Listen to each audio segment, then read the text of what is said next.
ես էլ եմ շնորհավորում մեր հայ ժողովրդին երկրորդ համաշխարհայինի հաղթանակի հետ կապակցությամբ այո հպարտանում ենք որ մեր հայրենակիցները մեր ավագ սերունդը հերոսաբար անցել այդ ճանապարհը եւ ամբողջ աշխարհին հայտնի է դարձել մարշալներով, հերոսներով, իրենց կատարած սխրանքներով։ Արցախյան առաջի պատերազմի դրվագներից ես կուզենայի համեմատության մեջ մի փոքր պատմություն պատմեմ 92 թվականի Շուշի ազատագրումից ընդամենը 1-2 ամիս հետո Ադրբեջանը հակահարձակ գործողություններ կատարեց Շահումյանի շրջանի կողմից ու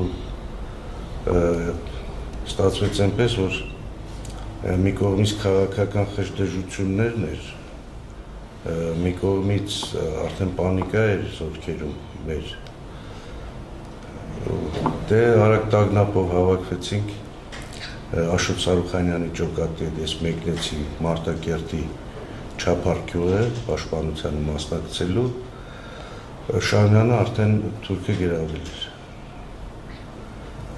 ու որտեղ էր խնդիրը կայանում հաղթանակից հետո միանգամից սպարտությունների շարան քաղաքական խժդժությունները մեղադրում էին Շահումյանի ղեկավար Շահեն Մեղրյանին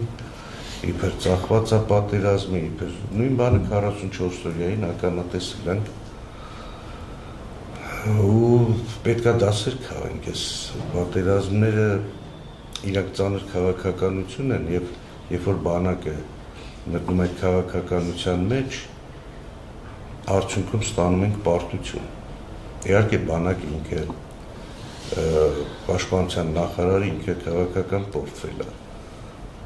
բայց շտաբի պետից սկսած մինչև շարքային զինվոր պետք է այս քաղաքականության մեջ չլինի քայքայում է բանակը ցավոք սրտի այսօր մեր բանակում քաղաքականությունն է քանդում սկսած նախարարից վարչապետից իսկ այդ տարիների պատմությունը դասեր չլավ որտեղ կրկնվեց ամեն անգամ Մարտակերտը ընկնում էր փոքր ջոկատներով շրջապատման մեջ էին ընկնում միտեղ ժողովուրդը խառնվում էր անտառներում փախած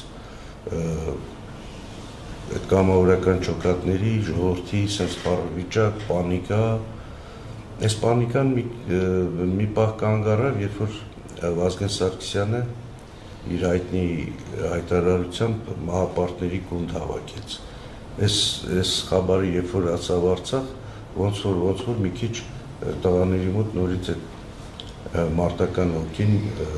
վերականգնվեց ոնց որ Արցախում հույս նորից լույս բացվեց հեռանկար կար որ հնարավոր է թուրքի դեմ որտեղ թուրքը մեր զորքի քանակի չափ տանգ էր մենակ անել այդ ժամանակ ու շատ մեծ պրոբլեմ էր այդ դուխը բարձրացավ եկան եթե ես չեմ սխալվում Մարտակերտի վանք Կանզասար տարածքներում մահապարտները հասան թուրքի դեմ այնտեղ արդեն կանգնեցին թուրքը արդեն այդ արձակումների այդ process-ը գրավման process-ը տեղից կանգնեց ընդամենը մեկ մարդու հայտարարություն ու պատերազմը ոնց որ 90 աստիճան շուռ եկավ թուրքը կանգնեց հետո կամաց մինչև ուշքի եկավ հայկական ուժերը սկսեցին արդեն ազատագրման այդ process-ները հիմա նույն բանը կատարվեց մեր մոտ բանում 20 թվականի ժամանակ առաջի օրերը կանգնեց զորքը 1, 2, 3 օր նորմալ կանգնեց դիմադրեց քանակությամբ տեխնիկայով բայց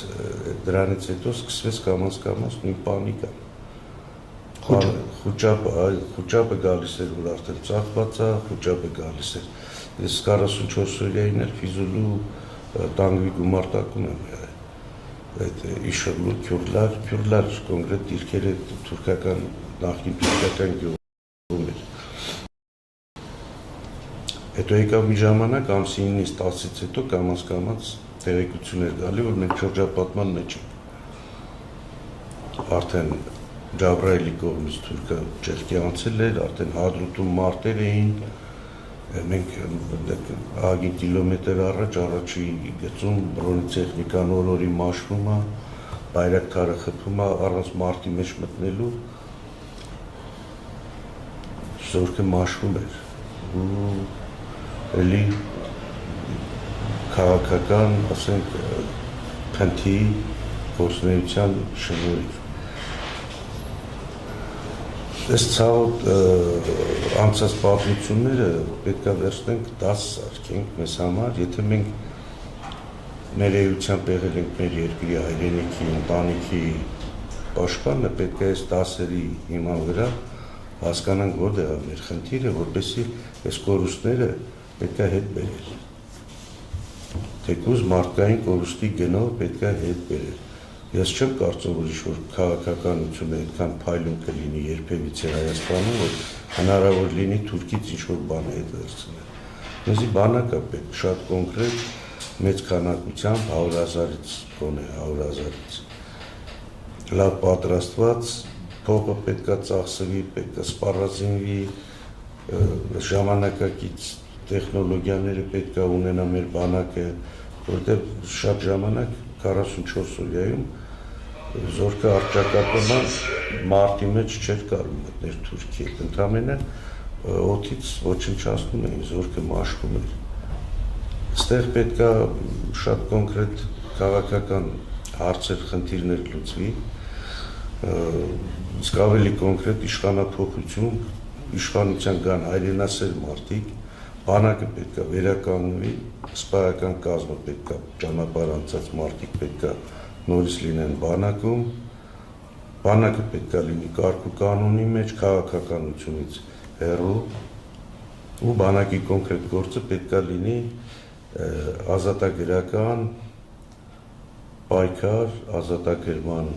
Արցախը հետ բերելու այս ազատագրման պրոցեսը պետք է մենք չգիտեմ պետք է անենք ես չեմ կարող հաշտվեմ այս պարտությունների հետ ու ես կարծում եմ որ մեր երկրում մեր ժողովրդի մեջ մեր ազգաբնակչության մի մեծ հատված մեր տեսանկյունում չի հաշտվում այս պարտության հետ իսկ կոնկրետ Թուրքի հետ խոսալու լեզուն մենակ ուժն է, բանակն է, զորքն է եւ պետք է սա արվի եւ պետք է հետ բերվի Արցախը